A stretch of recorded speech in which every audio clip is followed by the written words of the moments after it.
Don't you just love seeing those perfectly curated pictures that people post on Facebook and Instagram and know that their whole house must look perfect just like that? Wrong. Guess what? You're living real life. You're only seeing their highlight reel. My guess is that 90% of the rest of that person's house is a disaster, quite possibly just like yours. Hi, my name is Tammy Bartles, and welcome to my channel, Pursuit Over Perfection, where I help women organize chaos one routine at a time. I'm talking all about home is where the heart is and how routines can really simplify your life and find a way to find peace in all of the chaos. I like to call myself a pretty tidy person. I feel like I always have. I would love to be able to tell you that my house is always perfectly clean, but that would be a lie. And I can say that honestly, it is cleaner now than it ever was in the past because I have decluttered my home. And as much as people may not want to hear this, but you're going to get some tough love here. And you're going to hear me say, you can't clean and organize when you have too much junk. That's right. I said it. I'm sorry. When you have too much junk, there's just too much to clean up. And I find myself thinking back to so often my cleaning time was really just tidying the house. And by the time I got done tidying the house, I was so exhausted from tidying that the cleaning never really happened. So I can truthfully say I've dusted my house more in the last year and a half than I probably have in the past 10 years. That's embarrassing to say, but it's also the truth. And I am willing to bet that there's probably some of you out there that feel the same way. How many times do you say, oh, I need to clean my house? But then really you spend 20 or 30 minutes tidying and you're like, ugh, I'm exhausted already. We've all been there. But when we have so many toys and so many clothes to put away and cups and dishes to put away, it just seems overwhelming.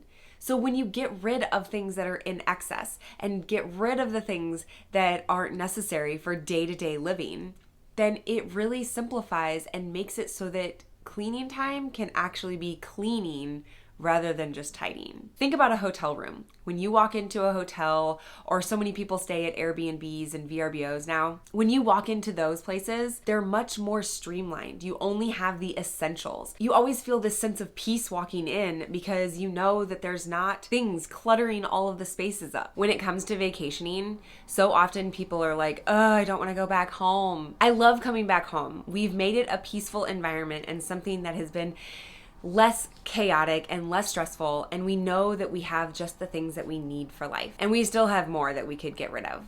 And trust me, it's not something that has happened overnight. It's not something that you're going to want to do overnight, but it's something that over time, simplifying and having less really is more. I say it all the time that less is more, and it's confusing and it may seem not of the world. The world tells us we need everything, but as Christians, we are just to be set apart and not be of the world. Sometimes letting go of things can be hard. When we think about wanting to hold on to the love that Christ has given us more than the things, it makes it a lot easier to let go. So often we are attached to all of our things, and I get it.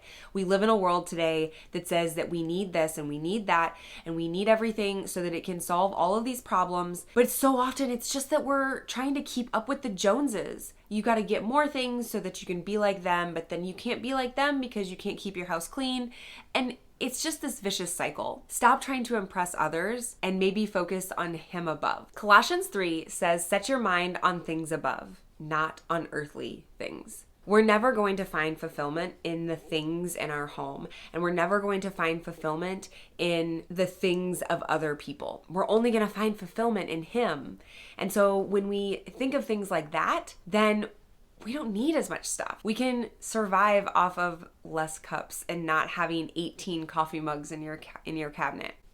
Sorry if that speaks directly to you. I know this may be a new concept for so many people, and I'm not trying to say you need to become a full-blown minimalist and only have one cup and one plate and one bowl. That's not what I'm saying. What I'm saying is hold on to those things that truly mean something to you.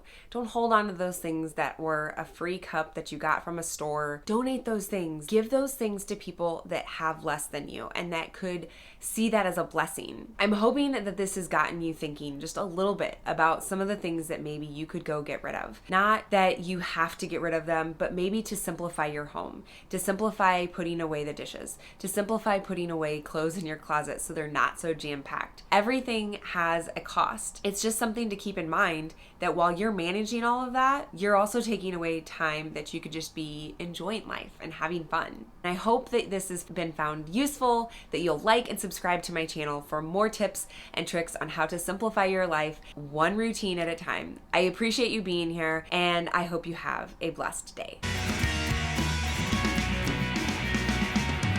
Hold on. No, that's been in a video the whole time. Cool.